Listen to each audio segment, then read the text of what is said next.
The papyrus, putting on my table every month. I don't wanna be sad. Don't even try to hide it. No, I don't wanna lose it. And you say how it is, it's so inviting. The papyrus, we're all so alive. The papyrus. We bring you the Papyrus TV news update. You're welcome. The headlines: IGP deploys new police commissioners nationwide. Royal Rift, Oluwo, Oni clash over dethronement plot. Tension as state of emergency hits Rivers. NGF breaks silence on Rivers crisis. Orji Kalu's EFCC trial to resume. Nnamdi Kanu's trial gets fresh start. Prison conditions still terrible, panel warns. The details. In a strategic move to enhance security operations across the country, the Inspector General of Police, Kayode Egbetokun, has deployed 38 commissioners of police CPs to various state commands and police formations. Among the newly assigned state CPs are Ibrahim Balarabe Maikaba, Zamfara, Bretet Emmanuel Simon, Taraba, Christopher Ado Emmanuel, Yobe, Olusegun Eyitayo Omosayin, Cross River, and Adamu Abdullahi Elman, Niger. Others include Sani Omolori Aliyu, Bauchi, Bello Shehu, Katsina, Saka Adewale Ajao, FCT, and Ojo Adekimi, Kwara. According to First Public Relations Officer Muyiwa Adejobi, the deployment aligns with the IGP's vision of intelligence-led policing and community-driven security strategies. The 29 other CPs assigned to police formations will focus on tackling specific security challenges nationwide. The IGP has urged all newly posted officers to prioritize professionalism, intelligence gathering, and proactive crime prevention. Meanwhile, a fierce battle is brewing between the Oluwo of Iwo, Oba Abdulrasheed Akombi, and the Oni of Ife, Oba Adeyeye Ogunwusi, over alleged attempts to remove the Oluwo from his throne. In a strongly worded statement on Friday, March 21st, Oluwo accused Oni of orchestrating his downfall despite playing a major role in his ascension to the Ife throne. He claimed to have been instrumental in Oba Ogunwusi's emergence and alleged that the Oni was now using his influence to undermine him. To my surprise, the same person I helped to the throne has been planning evil against me, Oluwo said, accusing the Ife monarch of using certain kings in Iwo land to destabilize his reign. He further alleged that Oni played a role in his suspension from the Osun State Council of Obas and even in his past marital troubles. However, the Oni, through his media director, Otumba Moses Olafare, denied the accusations, stating that Oba Ogunwusi has no interest in removing Oluwo. Oni supported Oluwo financially and otherwise during his own ascension.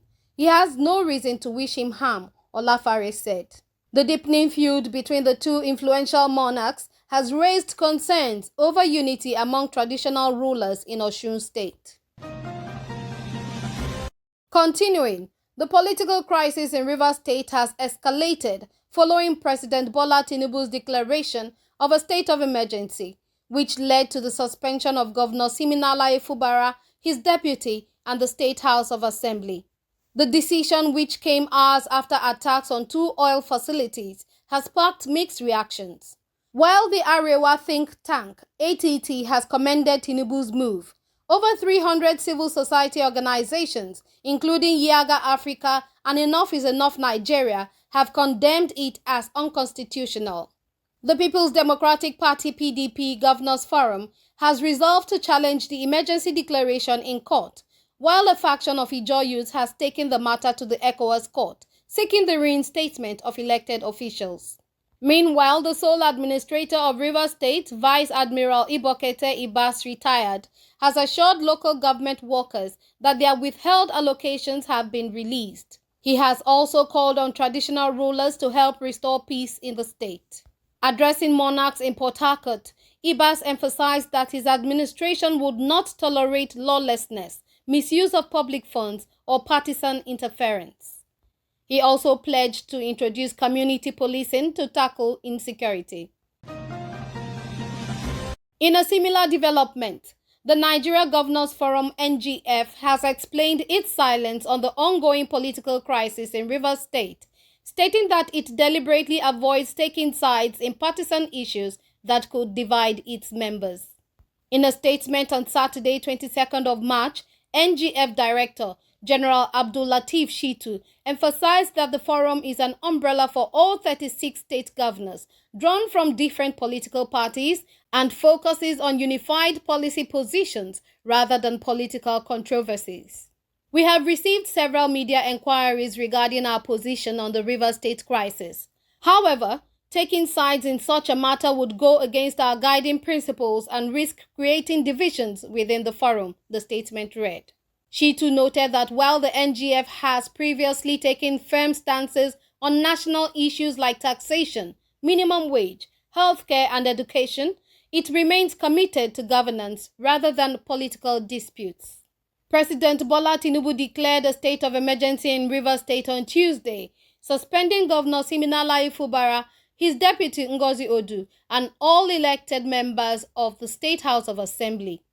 In their place, he appointed retired Vice Admiral Ibokete Ibas as the state's administrator. The NGF urged the public to understand its neutral stance, stating that appropriate platforms and crisis management mechanisms exist to address such political conflicts. In other news, the Court of Appeal in Abuja has granted the federal government permission to challenge the 2021 judgment that barred the Economic and Financial Crimes Commission (EFCC) from retrying former Abia State Governor Orji Uzor Kalu. Kalu, who served as governor from 1999 to 2007, was previously convicted of laundering 7.1 billion naira and sentenced to 12 years in prison. However, his conviction was nullified by the Supreme Court due to a technicality regarding the trial judge's promotion to the Court of Appeal. Following his release, Kalu sought a court order preventing the EFCC from reopening the case, citing double jeopardy.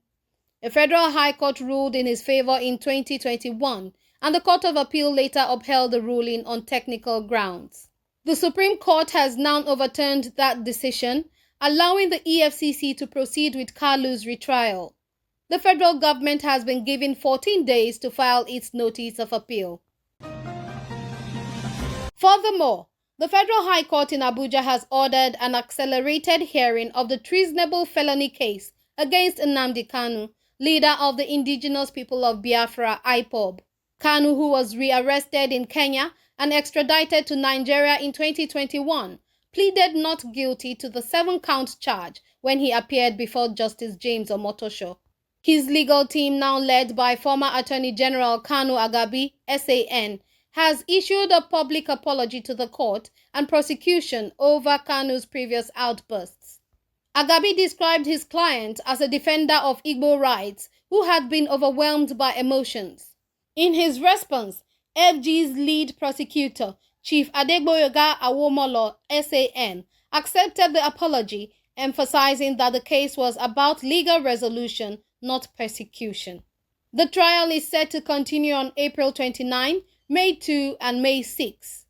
Kanu, who has been in detention since 2021, initially had 15 charges against him, but 8 were struck out in 2022.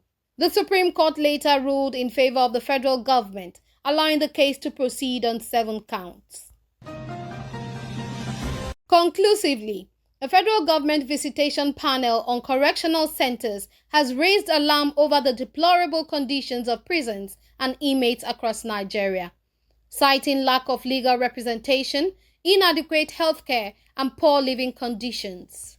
The panel, led by senior lawyer Olawale Fakpaunda SAN, submitted its report to the Attorney General of the Federation and Minister of Justice, Prince Lateef Fagbemi SAN, calling for urgent intervention.